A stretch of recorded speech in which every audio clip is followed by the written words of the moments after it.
आज हम बात करने वाले हैं हाउ टू स्टार्ट बिजनेस।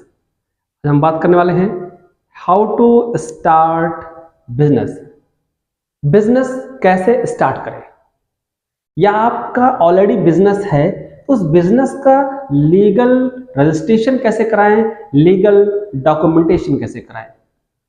तो हम सभी जब भी बिजनेस को रजिस्टर कराने के बारे में सोचते हैं तो माइंड में एक ही क्वेश्चन आता है कि कौन सा रजिस्ट्रेशन कराएं, अपने बिजनेस को हम किस वे में लेके जाएं, किस प्लेटफॉर्म से आगे लेके जाएं।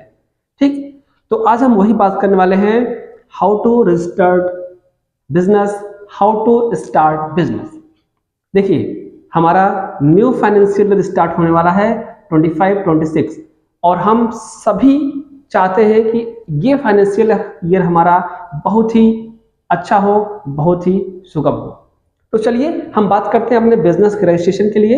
अगर आपको अपने बिजनेस को लीगल डॉक्यूमेंटेशन कराना है, लीगल रजिस्टर्ड कराना है और अपने बिजनेस को एक अच्छा ग्रोथ देना है तो आपको बिजनेस कहीं ना कहीं रजिस्टर्ड कराना मैंडेटरी है। तो चलिए भाई, हम क्या क्या बिजनेस रजिस्टर करा सकते हैं। सबसे पहले समझते हैं बिजनेस के पार्ट क्या होते हैं। सबसे फर्स्ट हम रजिस्टर करा सकते हैं सोल प्रोप्राइटरशिप। सोल प्रोप्राइटरशिप, देखो, sole proprietorship is the individual business firm. आप सभी जितने भी दुकान, शॉप, बिजनेस ऑपरेट कर रहे हैं वो एक प्रकार से सोल प्रोप्राइटरशिप में ही ऑपरेट कर रहे हैं। ओके, पर सोल प्रोप्राइटरशिप को हम कहाँ रजिस्टर कर सकते हैं? तो देखिए, सबसे फर्स्ट है कि आपका सोल प्रोप्राइटरशिप कहीं भी रजिस्टर्ड नहीं होता, वो अनरजिस्टर्ड है। सेकंड है, कहीं भी इनकॉर्पोरेट नहीं होता। नेक्स्ट है रन बाय इंडिविजुअल, आपको हमें वो अकेले ही रन करना है, अकेले ही ऑपरेट करना है। ठीक ना?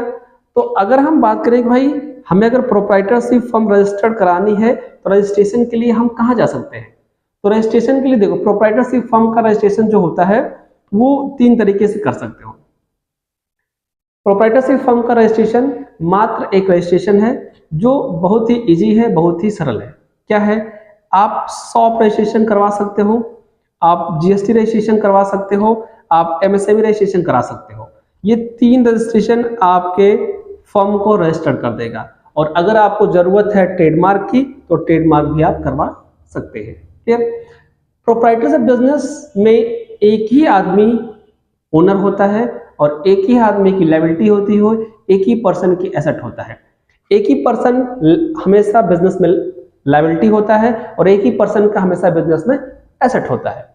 तो पूरी जो बिजनेस की सर्किल होती है वो एक ही पर्सन के इर्द गिर्द घूमती रहती है। इसे बोलते हैं सोल प्रोप्राइटरशिप फर्म। क्लियर? तो अगर आप इसमें बिजनेस अपना ऑलरेडी कर रहे हो, कोई दुकान, कोई बिजनेस रन कर रहे हो, तो आप ये 3 रजिस्ट्रेशन करा सकते हो, जिससे आपका बिजनेस क्या होगा, शॉप क्या होगी, रजिस्टर्ड मानी जाएगी, एक गवर्नमेंट डॉक्यूमेंटेशन हो जाएगा, एक गवर्नमेंट रजिस्ट्रेशन हो जाएगा। क्लियर? इसको रजिस्ट्रेशन कराने के बाद आप अपने बिजनेस का एक करंट अकाउंट ऑपरेट करेंगे, एक करंट अकाउंट ऑपरेट करेंगे, जिससे आपके बिजनेस का सारा ट्रांजैक्शन किसमें होगा? करंट अकाउंट में होगा। क्लियर? चलिए, नेक्स्ट हमारा बिजनेस का ऑप्शन आता है पार्टनरशिप फर्म। हम सभी जानते हैं पार्टनरशिप फर्म के बारे में। पार्टनरशिप मतलब कि पार्टनर क्या है भाई? मिनिमम 2 पर्सन होने चाहिए पार्टनरशिप फर्म के लिए। उसके बाद एक पार्टनरशिप डीड बनेगी। पार्टनरशिप डीड, पार्टनरशिप डीड क्या होती है? देखो, अगर 2 आदमी है तो इस 2 पर्सन में, 2 आदमी में जो समझौता होता है, जो प्रॉफिट लॉस, एसेट लायबिलिटी, ठीक, का जो रेशियो होता है, जो टर्म कंडीशन होता है कि कौन बैंकिंग ऑपरेशन करेगा, कौन लीगल ऑपरेशन करेगा, कौन कंपनी के लीगल डॉक्यूमेंटेशन करेगा, मार्केटिंग कौन करेगा, हायरिंग कैसे होगी, ठीक ना? ये सारी चीजें क्या होती हैं? एक डीड में लिखी जाती है, एक पेपर पर, एक स्टम्प पेपर पर लिखी जाती है और उसी को हम बोलते हैं पार्टनरशिप डीड। तो पार्टनरशिप डीड आपको बनानी पड़ेगी। उसके बाद पार्टनरशिप डीड बनने के बाद क्या होगा? आपका पैन कार्ड अप्लाई किया जाएगा। जब पैन कार्ड अप्लाई हो जाएगा तब आपका शॉप रजिस्ट्रेशन हो सकता है, जीएसटी रजिस्ट्रेशन होगा और एमएसएमई रजिस्ट्रेशन होगा, और अगर ट्रेडमार्क चाहिए तो आप ट्रेडमार्क भी करवा सकते हो। तो ये हो गया आपका पार्टनरशिप फॉर्म। क्लियर? अगर आप ये चाह रहे हो कि आपके पास विजन है पर फाइनेंस नहीं है, तो आप फाइनेंस किसी और से लेना चाह रहे हो, पैसा किसी और से लेना चाह रहे हो, तो आप स्टार्ट कर सकते हो पार्टनरशिप फर्म। पार्टनरशिप फर्म में कंप्लायंस बहुत ज़्यादा नहीं होते हैं, बहुत ज़्यादा लीगल डॉक्यूमेंटेशन नहीं होते हैं, इसलिए आप पार्टनरशिप फर्म इजिली स्टार्ट कर सकते हो। ओके, नेक्स्ट आते हैं भाई लिमिटेड कंपनी, लिमिटेड पे।